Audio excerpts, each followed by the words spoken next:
జయోత్సాహముతో ఉండడం లేదంటే, మన యొక్క సమస్యలు పోవటం లేదంటే మన యొక్క అల్ప విశ్వాసమే.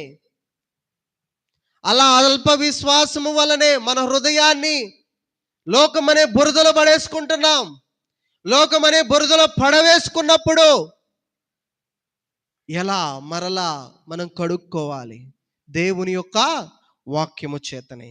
అంటాడు కదా ఇక్కడ ఎలీషా ఏమంటాడు?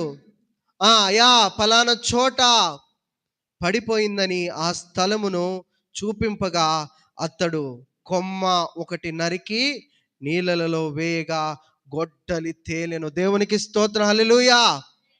గొడ్డలి అంటే బరువైంది, అది మునిగిపోతుంది. నీళ్ళల్లో ఏదైనా బరువైన వస్తువు వేస్తే మునిగిపోదా?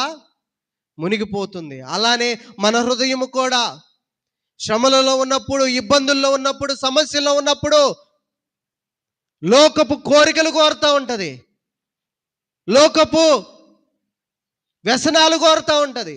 మనం చూస్తూ ఉంటే కష్టపడిపోయి మనం అంటాము, కష్టపడిపోయాను నేను ఈ రోజున కొంచెము మద్యపానం చేస్తాను అనేసి ఆ కొంచెములోనికే మనము లోకములోనికి అనుమతిస్తాం మన హృదయాన్ని.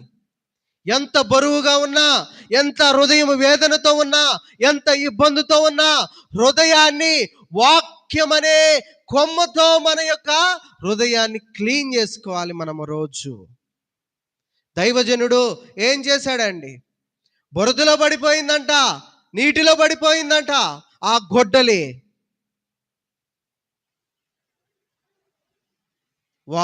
కొమ్మని వేసాడంట ప్రార్థన చేసి. కొమ్మేస్తే అసలు బరువైన గొడ్డలి తేలటం ఏంటండి? తేలుద్దా? గొడ్డలి ఎంత బరువు ఉంటుంది? చాలా బరువు ఉంటుంది, అవునా కాదండి? ఎంత బరువు ఉంటుంది? చాలా బరువు ఉంటుంది. తేలిక అయిన వస్తువు అయితే నీటి మీద తేలడము ఎంతో సులభం. కానీ అత్యంత బరువైన వస్తువు నీటి మీద తేలడం ఎంత కష్టం? చాలా కష్టం. క్రైస్తవుని యొక్క జీవితం కూడా అంతే కష్టంగానే ఉంటుంది.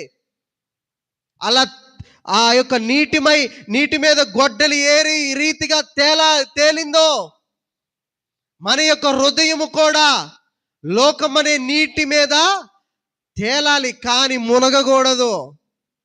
లోక ఆశలలో మునగకూడదు. కఠినమైన పరిస్థితులు ఎన్నో రావచ్చు, కఠినమైన రోజులు ఎన్నో రావచ్చు.